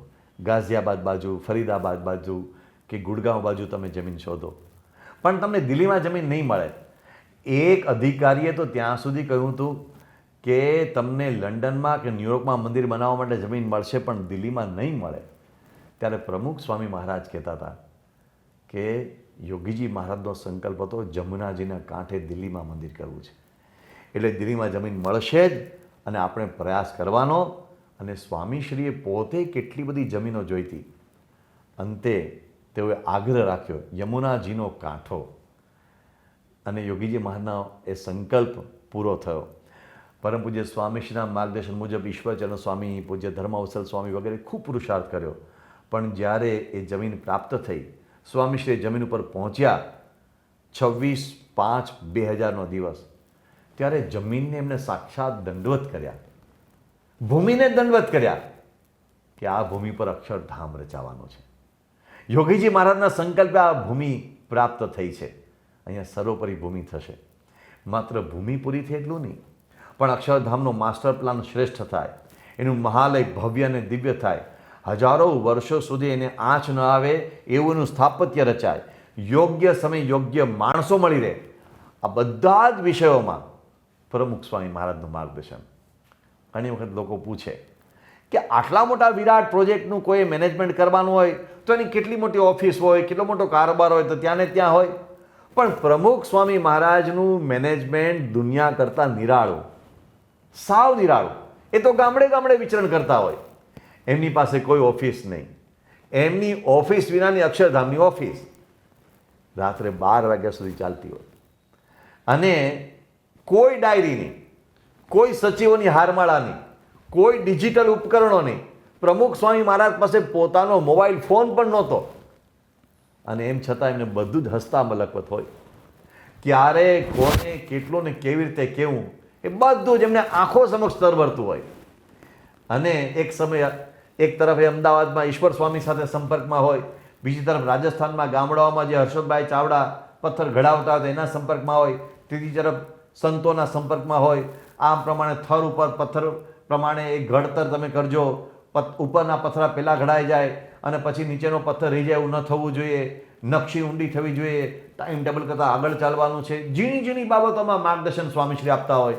બીજી તરફ આ નીલકંઠ યાત્રા લાર્જ ફોર્મેટ ફિલ્મનું શૂટિંગ ચાલતું હોય તો મોડી રાત્રે સૂતા પહેલાં અવશ્ય ફોનથી સંપર્ક કરે કે ભાઈ આજે બધું કામ થવાનું તે પૂરું થઈ ગયું. પાછા સૂચના આપે, જોજો લોજ ગામમાં નીલકંઠ રામાનંદ સ્વામીના આશ્રમમાં આવે ત્યારે મુક્તાનંદ સ્વામીનું પાત્ર રહી ન જાય. અને બીજી બાજુ પેલો બાળ કલાકાર નીલકંઠ એ સિંહથી ડરતો હોય તો એને પાછા ફોનમાં આશીર્વાદ આપે, એને એ આત્મબળ પ્રેરે. વળી પાછી સરકારી કાર્યવાહી હોય, યુરોપથી પથ્થર આવવાનો હોય તેને માટે આત્મ સ્વરૂપ સ્વામીને એ કાર્યવાહી માટે પ્રેરણા આપતા હોય, સરકારી કાર્યવાહી માટે પ્રેરણા આપતા હોય, એન્જિનિયરોને પ્રેરણા આપતા હોય. અમારા નાના નાના એ સમયના યુવાન એન્જિનિયરો વિપુલભાઈ વાઘેલા હોય, કલ્પેશભાઈ હોય, રીતેશભાઈ ગઢિયા હોય, એને પ્રેરણા આપતા હોય. ત્યાં અશ્વિનભાઈ એન્જિનિયર એને પ્રેરણા આપતા હોય. કેટલા બધા સ્તરો પર કલાના ક્ષેત્રમાં એ ભક્તિનંદન સ્વામી કે શ્રીજી સ્વામી કાર્ય કરતા હતા એને પ્રેરણા આપતા હોય, વિશ્વવિહારી સ્વામી પ્રદર્શનનું કાર્ય કરતા હતા એમને પ્રેરણા આપતા હોય. એક સાથે અનેક આયામોમાં પ્રમુખ સ્વામી મહારાજ દિવસ રાત પુરુષાર્થ કરતા હતા, ગામડે ગામડે ઘૂમતા ઘૂમતા. હા, તમને જાણીને આશ્ચર્ય થશે કે અક્ષરધામના નિર્માણ કાર્ય દરમિયાન 85 વર્ષની ઉંમરે કડકડતી ઠંડીમાં, શિયાળાની કડકડતી ઠંડીમાં, રાજસ્થાનની કડકડતી ઠંડીમાં તેઓ રાજસ્થાનના ધૂળિયા ગામડાઓમાં ફરવા નીકળ્યા હતા. કેમ ખબર છે? કારીગરોને મળવું હતું. આ અક્ષરધામના નિર્માણમાં જોડાયેલા 7,000 કારીગરોને એક એકને તેઓ મળ્યા અને મોટર માર્ગે ગુજરાતથી લઈ છેક દિલ્હી સુધી ગયા. એ સમયના રસ્તા કેટલા ખરાબ હતા! હું 2003ના વર્ષની વાત કરું છું. પણ એવા સમયે એક એક કારીગરના મસ્તક ઉપર જઈને ફૂલ ચડાવ્યું અને કેટલા કષ્ટો વેઠીને એક એકના માથે પુષ્પ ચડાવીને આશીર્વાદ આપ્યા. પણ કેટલો એમને આનંદ હતો. અને દરેક કારીગરને પ્રેરણા આપતા હતા કે તમારા દ્વારા જે સર્જન થઈ રહ્યું છે એ આવનારી અનેક પેઢીઓને પ્રેરણા આપશે અને તમને યશ મળશે. જાણીને આશ્ચર્ય થશે, એક સાથે અનેક કાર્યો કરી રહેલા પ્રમુખ સ્વામી મહારાજ માત્ર 5 વર્ષમાં 10 વખત તો દિલ્હી પધાર્યા. અને 2003માં તો એમને મુંબઈમાં ઝાડા ઉલટી થઈ ગયા હતા, સાવ અશક્ત હતા. પણ દિલ્હી આવવાનું થયું એટલે અશક્તિની બીમારી ફગાવી દીધા અને તરવરિયા યુવાનની જેમ દિલ્હી આવી ગયા. અને દિલ્હી અક્ષરધામમાં આવે એટલે ખૂણે ખૂણો ફરી વળે, ખૂણે ખૂણો નિરીક્ષણમાં આવી જાય અને સૂક્ષ્મમાં સૂક્ષ્મ દ્રષ્ટિથી એમના સૂચનો હોય, એમાં કલા હોય, કૌશલ્ય હોય, દીર્ઘદ્રષ્ટિ હોય, વ્યવહારુતા હોય, માનવ સંબંધ હોય, સૌનું હિત હોય અને વર્ષોના અનુભવનો નિચોડ હોય. સૌથી વિશેષ તો એમાં ભારોભાર દિવ્યતા હોય અને સૌનો અંતરાત્મા કબૂલ કરે એવી એમની નમ્ર અને સરળ રજૂઆત હોય. કોઈ દુરાગ્રહ અઠાગ્રહ ન હોય, એમાં કોઈ અધિકારપણું ન હોય, નમ્રતા હોય. અક્ષરધામના નિર્માણમાં ગુલાબી પથ્થરને આરસનું સંયોજન કેવી રીતે કરવું, ત્યાંથી માંડીને અક્ષરધામની ટોચ પર કળશ કેવા કરવા અને એની તજા કેવી રાખવી, એનો મધ્ય ઘુમટ કેવો કરવો, બધી જ બાબતોમાં એમની નિર્ણય શક્તિનો સૌને અનુભવ છે. આમ આજે આપણે અક્ષરધામ જોઈએ છીએ, પણ એની ઝીણામાં ઝીણી બાબત એ પ્રમુખ સ્વામી મહારાજના નિર્ણયનું પરિણામ છે. સમયના એ ટૂંકા અંતરાલમાં એ બધી વાતો અત્યારે હું વિસ્તૃત રીતે વર્ણવતો નથી, પણ ખરેખર દાદ માંગી લે. અને આ 5 વર્ષ દરમિયાન વિઘ્નોને મુશ્કેલીઓ તો ભલભલાનું કાળજું કંપાવી દે તેવી મુશ્કેલીઓ, તેવા વિઘ્નો. મેરુ જેવો માણસની પણ હોય ને એ ધીરજ ડગી જાય. એક તરફ ગાંધીનગરમાં આતંકવાદ આવી ગયો આ સમય દરમિયાન, બીજી બાજુ કોઈક એક એવી ઈર્ષાળુ વ્યક્તિએ એ મિથ્યા આરોપ કરીને સુપ્રીમ કોર્ટમાં અક્ષરધામનું કાર્ય ન થાય એ માટે અરજી નાખી દીધી. ક્યાંક સુનામીની આપત્તિઓ, ક્યાંક ભૂકંપની આપત્તિઓ, કેટલા બધા પ્રશ્નો એક સાથે. એ બધા જ પ્રશ્નોમાં એક સાથે કાર્ય કરતા હતા પ્રમુખ સ્વામી મહારાજ. આ દરમિયાન એમણે બીજા કેટલા શિખરબદ્ધ મંદિરો રચ્યા. 2 શિખરબદ્ધ મંદિરો તો હ્યુસ્ટન અને શિકાગોમાં રચ્યા. આ બાજુ ભૂકંપના એ 15 અસરગ્રસ્ત ગામો, સુનામીના અસરગ્રસ્ત ગામો બધા દત્તક લીધા, એનું પુનઃનિર્માણ કર્યું. કેટલા બધા પ્રશ્નો, કેટલી બધી સમાંતર પ્રવૃત્તિઓ. પણ પ્રમુખ સ્વામી મહારાજ એક સાથે સમાંતરપણે બધી જ પ્રવૃત્તિઓ કરતા રહ્યા, સરળતાથી, ઘોંઘાટ વિના, અવાજ કર્યા વિના, નમ્રતાથી. જેમ નદી વહેતી હોય, ઝરણું વહેતું હોય એવી સાધતાથી. હા, સ્વામિનારાયણ અક્ષરધામ એ ભારતીય સંસ્કૃતિને, ભારતીય પરંપરાને, વૈદિક પરંપરાને કે સ્વામિનારાયણ સંપ્રદાયની પરંપરાને 200 વર્ષમાં અપાયેલી સૌથી મોટી અંજલિ છે. અને બધા જ લોકો આજે આવે છે અને પ્રમુખ સ્વામી મહારાજને યશ આપે છે. પ્રમુખ સ્વામી મહારાજ આપે કેવું કાર્ય કર્યું. એક મહાનુભાવના શબ્દો મને યાદ આવે છે. એમણે કહેલું कि स्वामी जी इसी यमुना मैया के तट पर 5000 साल पहले भगवान श्री कृष्ण ने बांसुरी बजाई थी. उस बांसुरी के स्वरों ने असंख्य लोगों को, ब्रजवासियों को मोहित कर दिया था. आज 5000 वर्षों तक उसका प्रभाव दिखाई दे रहा है. 5000 वर्षों के बाद आज उसी यमुना मैया के तट पर आपने अक्षरधाम के नाम की बांसुरी बजाइए, जो आने वाले 5000 वर्षों तक लोगों को प्रभावित करती रहेगी, लोगों को मोहित करती रहेगी.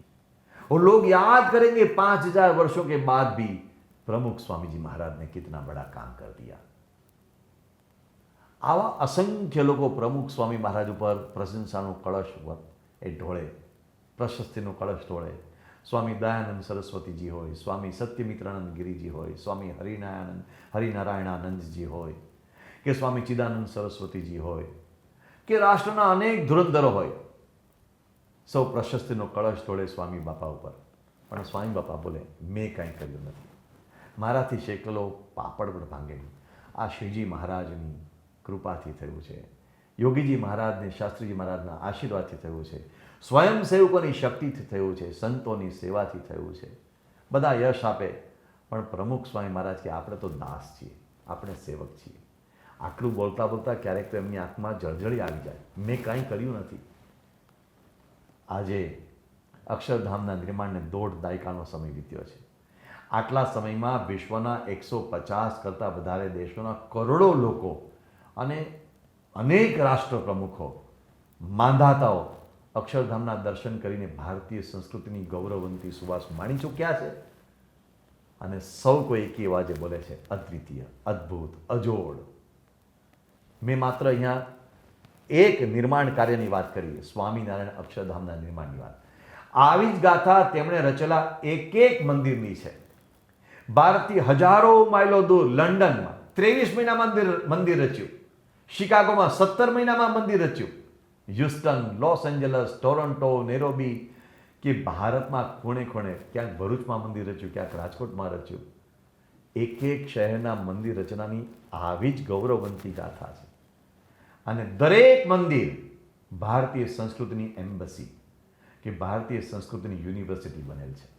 અને મારે કહેવું જોઈએ કે આ મંદિરોની રચના દરમિયાન એમણે લોક સેવાની એવી જ અનેક પ્રવૃત્તિઓ સમાંતરપણે ગતિમાન નાખી છે.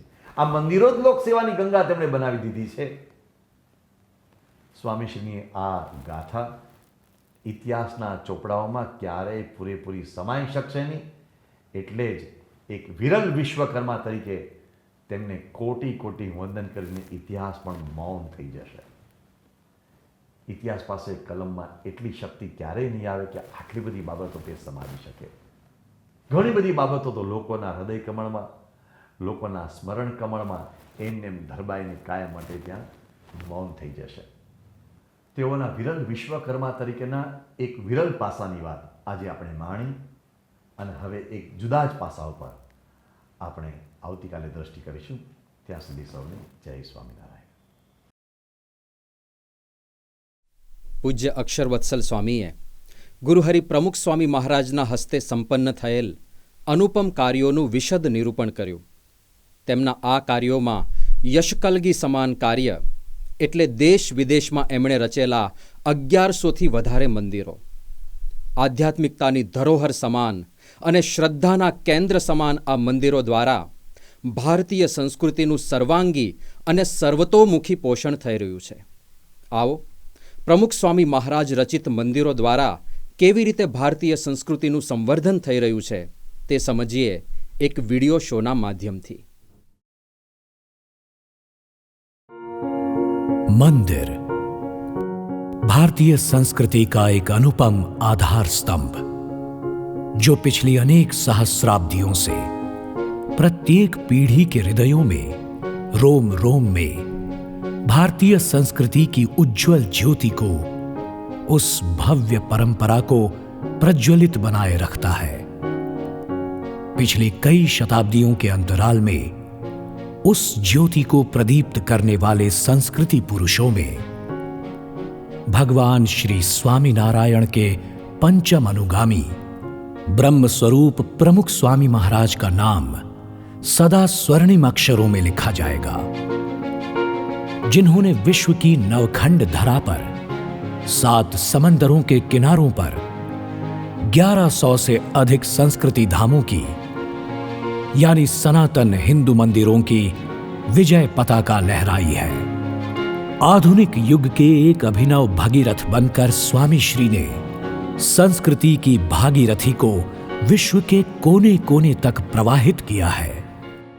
एक गेरुआ वस्त्र पहने हुए एक सन्यासी ने, प्रमुख स्वामी ने, और भारत से हजारों मील दूर इस लंदन की धरती पर यह भव्य मंदिर निर्माण करके उसके साथ साथ जुड़ा हुआ एक सांस्कृतिक अधिष्ठान निर्माण करके एक धाक जमाई है हिंदू धर्म की, हिंदू संस्कृति की, हिंदू समाज की और भारतवर्ष की. No one who comes here will go back without being proud that we belong to a great heritage. And any non-Indian who is a visitor and who wants to come here as a tourist, and he will never go back saying that India is a country so full of dust and poverty. He will go, India is a place of devotion, art and everything. I think every citizen of this country must see this. In fact, it's so educative about what the Sanatan Dharma, Hinduism is for everyone in the world. You know, it's very educative to people that this ancient culture in its real sense, especially the art, architecture and how this ancient culture had developed in many dimensions. Well, I think this is the first time Delhi is going to get a place where they will see the entire culture of this country displayed, this past of 5,000 or even more years, plus what we as Indians and as people of this great heritage can do not only to ourselves as a country but also to the humanity. चाहे दिल्ली या गांधीनगर में अक्षरधाम का निर्माण हो, या London से लेकर Los Angeles तक भव्य मंदिरों का सर्जन हो, अपने प्रचंड पुरुषार्थ से प्रमुख स्वामी महाराज ने इन मंदिरों के माध्यम से विभिन्न भारतीय कला कौशल्यों, स्थापत्य परंपरा और गीत, संगीत, नृत्य या भाषा भूषा को नया जीवन दिया है।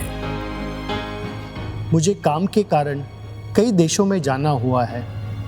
वो देश में जाते हैं और जहाँ मंदिर देखते हैं तो वहाँ पे एक सुखद अनुभूति होती है। And not only just us but also the local community in this countries, they have also felt a true spirit of peace, harmony and tolerance from the BAPS Hindu मंदिर अराउंड देम। भारत के बाहर मंदिर ही ऐसा स्थान होगा जो अपनी भारतीय संस्कृति को, हमारे आध्यात्मिक मूल्यों को, हमारे कौटुंबिक भावनाओं को और विशेष रूप से हमारे हिंदू धर्म की रक्षा करेंगे। पौधे को सही वक्त पे पानी मिल जाए तो कुछ बात अलग होती है। सेम मुझे हुआ कि मेरी उत्पादकता यानी कि क्रिएटिविटी, उसका कारण यही मात्र है सांस्कृतिक रूप से भावनाओं का, संगीत के जरिए सेवा का, और तीसरा आध्यात्मिक रूप का। ये तीनों का त्रिवेणी संगम, ये प्रमुख स्वामी के मंदिरों की सबसे बड़ी देन है। और आज जिस मुकाम पे मैं पहुंचा हूं, उसकी वजह प्रमुख स्वामी द्वारा निर्मित BAPS स्वामीनारायण मंदिर ही है। मैं आज युवाओं एवं बालकों को संगीत का प्रशिक्षण दे रहा हूं और उसी वजह से मैं अपने आप को बहुत ही भाग्यशाली और गौरवशाली मानता हूं। And my musical journey really started with me coming to Mandir. Mandir not only inspired me to continue this journey, but it's given me an opportunity to learn and excel in Sangeet in the most authentic way possible. Pramukh Swami Maharaj has also nurtured me and shown so much love, and for that I am thankful for my Mandir and its inspirer. Thank you, Baba. मंदिर केवल एक इमारत नहीं है। प्रमुख स्वामी महाराज बार बार कहते थे, वे कहते थे, मंदिर तो हमारी भव्य और दिव्य सांस्कृतिक परंपराओं को जीवंत रखने वाला प्राणवायु है।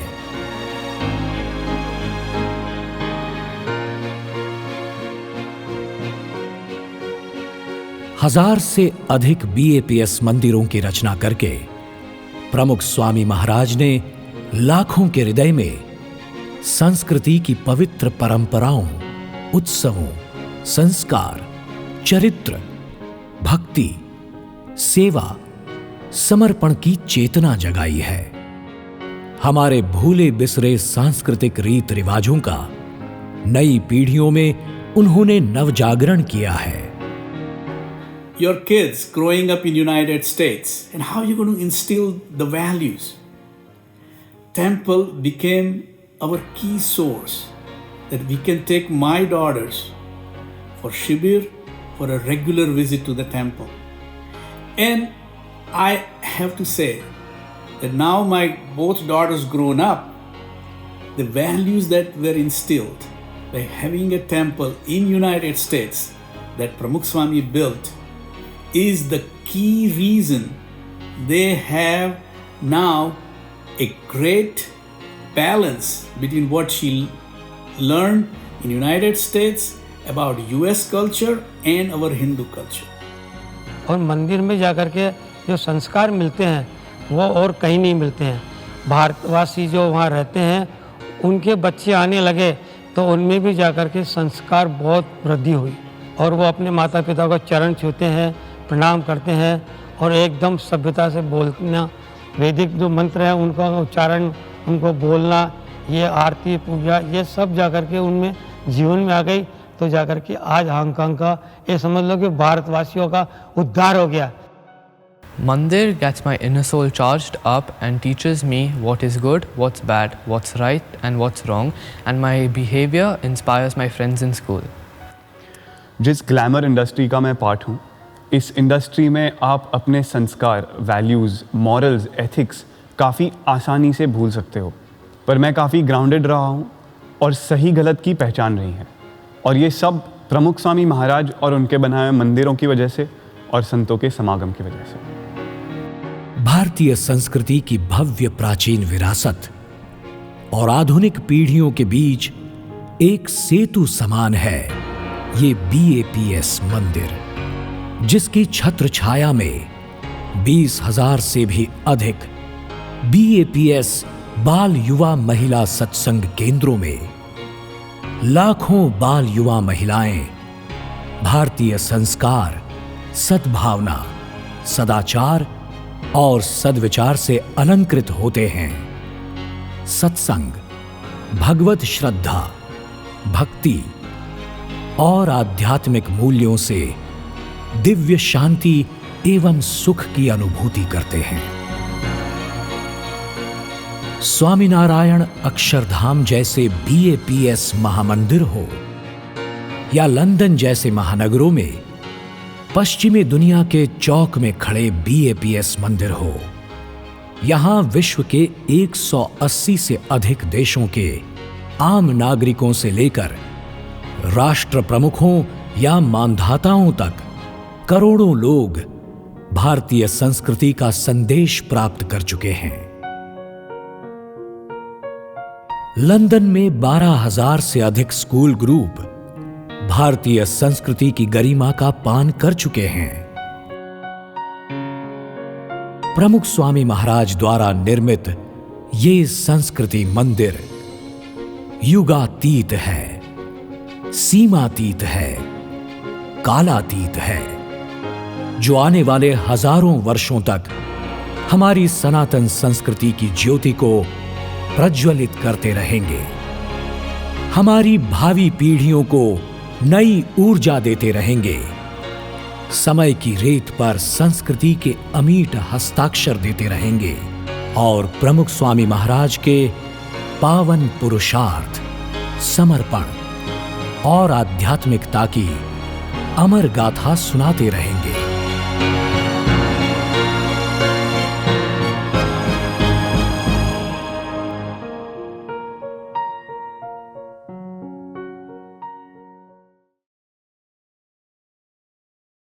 પારાયણના શુભ અવસરે હવે ગુરુહરિ પ્રમુખ સ્વામી મહારાજના આશીર્વચનોનું શ્રવણ કરીએ।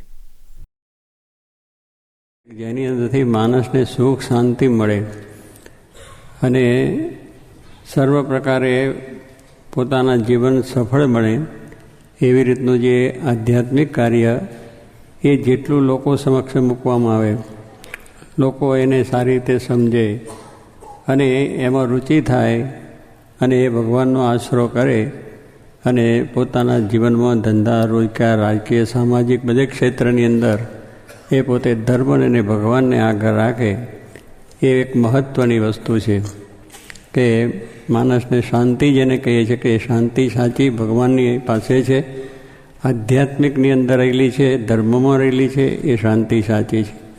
ભૌતિક સુખ તો છે જ, ભૌતિક સુખોથી તો માણસ આજે ભરપૂર છે, જેટલું બધું જોઈએ એટલું બધું પ્રાપ્ત થયું છે, પણ છતાં અશાંતિ છે। એટલે એ ભૌતિક સુખોની જરૂર છે, વિજ્ઞાને આપણને બધું ઘણું આપ્યું છે, એની જરૂર તો છે જ, પણ એથી શાંતિ નથી। એની સાથે આધ્યાત્મિકતા જો ભળે, ભગવાનનો આપણને આશરો એમાંથી પ્રાપ્ત થાય અને ધર્મમાં રુચિ થાય અને સાચા પુરુષોનો એને સંગ થાય તો એનાથી ઘણો મોટો લાભ સમાજને, દેશને, રાષ્ટ્રને અને મનુષ્યોને પ્રાપ્ત થાય છે। તો આપણા ભારતની અંદર અને બધા દેશ પ્રદેશની અંદર દરેક ધર્મોના મંદિરો થયા છે અને થાય એ પણ જરૂરનું છે, કારણ કે એમાંથી જ માણસને સાચી શાંતિ પ્રાપ્ત થાય છે। એટલે દરેક ધર્મમાં આ કાર્ય થાય છે અને આપણે જે અહીંયા અત્યારે કાર્ય જે થયું છે એ ભગવાન સ્વામિનારાયણના પ્રતાપે અને શાસ્ત્રી મહારાજ, યોગીજી મહારાજના આશીર્વાદ, એમનો સંકલ્પ અને એની અંદર સંતો અને હરિભક્તોનો ખૂબ સારો સહયોગ કે જેથી કરીને આ કાર્ય આપણે કરી શક્યા છે। આ કાર્ય કોઈ એક વ્યક્તિથી થયા નહીં, પણ ભગવાનની કૃપા પહેલી છે, પુરુષ પ્રયત્ન ઈશ્વર કૃપા। એટલે આ બધાનો આટલો સહયોગ અને ભગવાન શ્રીજી મહારાજ આ પૃથ્વી પર પોતે સંકલ્પ લઈને આવ્યા હતા કે દરેક મનુષ્યો છે એ ધર્મપરાયણ થાય, ભક્તિપરાયણ થાય અને ભગવાનની ભક્તિ કરી અને પોતાનો મોક્ષપદ પ્રાપ્ત કરી શકે એ એમનું કાર્ય હતું. શાસ્ત્રીજી મહારાજે પણ અક્ષરને પુરુષોત્તમનું જ્ઞાન, જે બ્રહ્મને પરબ્રહ્મનું જેને જ્ઞાન કહીએ છીએ, આધ્યાત્મિક જે આપણી આ વસ્તુ છે, તત્વજ્ઞાન જેને કહીએ છીએ આપણું ભારતી, કે આત્મારૂપ થઈને પરમાત્માની ભક્તિ કરવી, એ ભગવાન સ્વામિનારાયણ સિદ્ધાંત લઈને આવ્યા હતા. તો એ સિદ્ધાંત આખા દુનિયાના માણસોને મળે એ એમનો સંકલ્પ હતો. ને શાસ્ત્રીજી મહારાજે એ અક્ષરને પુરુષોત્તમનું મંદિરો કરીને મૂર્તિઓ પધરાવીને આજે આ દેશ પરદેશ સુધી આપણે અહીંયા આવી છે. એ એટલે એ એમનો સંકલ્પ, એમનો પુરુષાર્થ અને એમના આશીર્વાદ, જોગી મહારાજના પણ આશીર્વાદ કે મંદિરો બધા કરવા. એટલે દરેકને થાય છે કે મંદિરોની શી જરૂર છે, પણ મંદિરોની એટલી જ અગત્યતા છે. આજે લોકોને ઘણાને એમ થાય કે આ મંદિરોની કંઈ જરૂર નથી, બીજું સામાજિક પ્રવૃત્તિ કરો. સામાજિક પ્રવૃત્તિ કરવાની ના નથી. સ્કૂલો છે, હોસ્ટેલો છે, આપણે દવાખાના છે કે બીજી જે કંઈ આપણી સામાજિક જરૂરિયાતો છે મનુષ્યની, બધી જ કરવાની, મદદ બધી કરવાની. પણ એમાં આપણી જો આધ્યાત્મિક વાત છે, ધાર્મિક જે બાબતો છે, એ પણ જો માણસને મળે, એ સંસ્કાર જેને કહીએ છીએ, તો એને સાચું સુખ ને સાચું પ્રાપ્ત થાય છે. તો આ રીતે આ મંદિરો એ બધા જે થયા છે એના મુખ્ય કારણમાં એમને જે કંઈ આપણે કહીએ એ ભગવાનના જ પ્રતાપે છે. એટલે ખરા જે કંઈ આપણે આ જે આપવામાં આવ્યું છે એ ભગવાન સ્વામિનારાયણને છે, શાસ્ત્રી મહારાજ, જોગી મહારાજને એ આપણે અર્પણ થાય છે. અને એ આપણને એવું બળ આપતા રહે કે જેથી કરીને આપણે આવું કાર્ય હંમેશને માટે કરતા રહીએ. અને યુનિસ બોર્ડના બધા જે કંઈ કાર્યકર્તાઓ છે એમને પણ ભગવાન એવી બુદ્ધિ શક્તિ આપે કે આવી આધ્યાત્મિકતાની અંદર એ પણ ઊંડો રસ લઈને એનું પણ મહત્ત્વ સમજીને લોકો સમક્ષ મૂકે, જેથી લોકોની અંદર પણ આધ્યાત્મિકતા વધે. એ માટે ભગવાનને પ્રાર્થના કરીએ છીએ. પરમ દિવસે એટલે કે તારીખ 17 ઓગસ્ટ મંગળવારના રોજ આપણા પ્રાણ પ્યારા ગુરુહરિ પ્રમુખ સ્વામી મહારાજની 5મી પુણ્યતિથિ છે. તે નિમિત્તે એક વિશિષ્ટ સ્મૃતિ સભાનું આયોજન થયું છે. આવો આ સભાની વિશેષ જાણકારી મેળવીએ.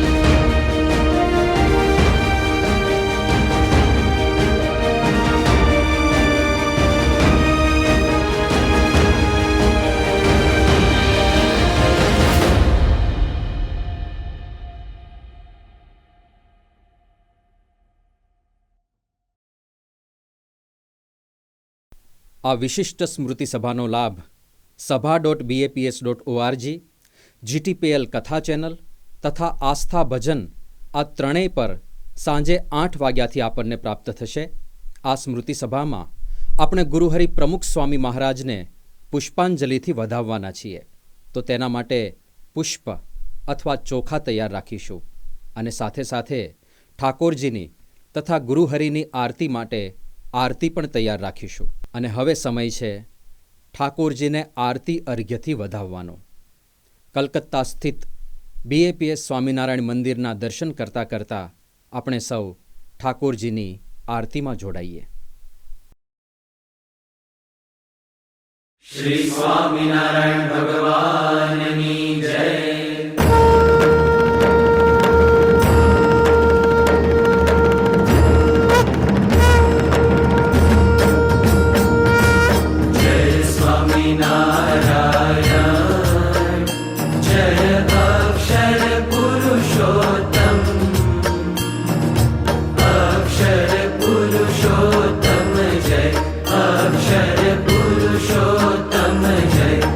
દર્શન સર્વોત્તમ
सदा सर्वकर्ता परम मुक्तिदाता जय परम मुक्तिदाता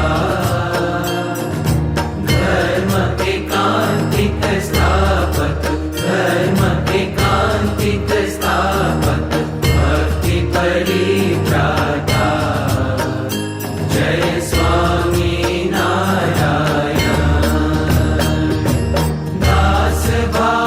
दिव्यता सह ब्रह्म रूपे प्रीति ओ ब्रह्म रूपे प्रीति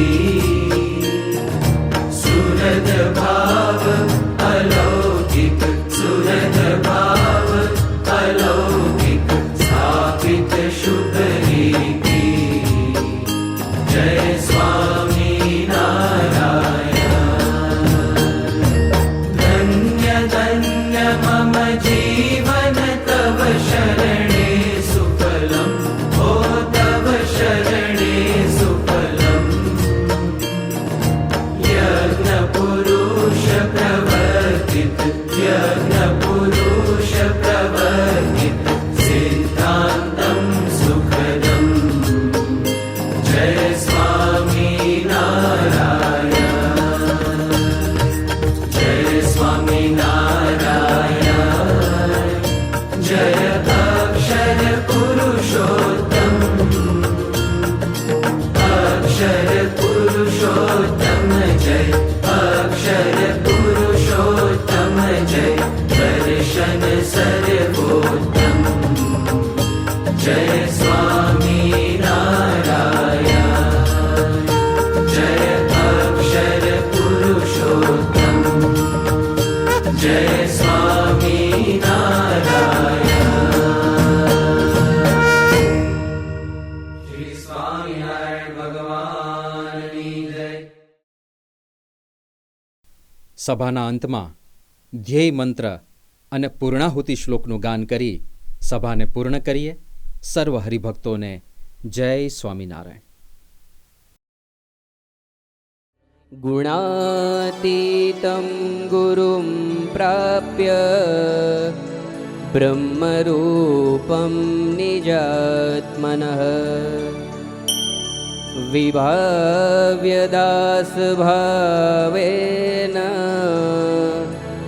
स्वामिनारायणं भजे.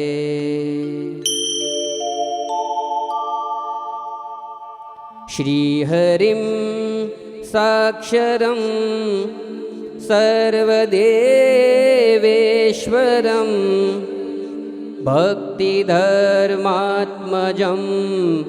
दिव्यरूपं परं शान्तिदं मुक्तिदं कामदं कारणं स्वामिनारायणं नीलकण्ठं भजे. श्रीहरिं